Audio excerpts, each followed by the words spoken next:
Hi guys, XLOOKUP Online here, and today I'm going to show you how to XLOOKUP specific non-adjacent columns in Microsoft Excel. So I've got my order ID and I want to find out the product, unit sold and total revenue that are linked to that order ID. So I hit my equals key and type XLOOKUP. The lookup value is my order ID. The lookup array, well, where is my order ID? It's going to be in column A, comma, and then we type HStack. So what arrays do we want to select? So the arrays are going to be the columns in this instance. So it will be column C, comma, column F and column H. 2 close parentheses and enter. And once I drag this formula down,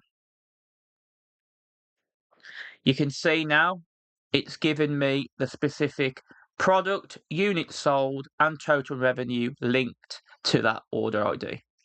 So that's how you XLOOKUP specific non-adjacent columns in Microsoft Excel.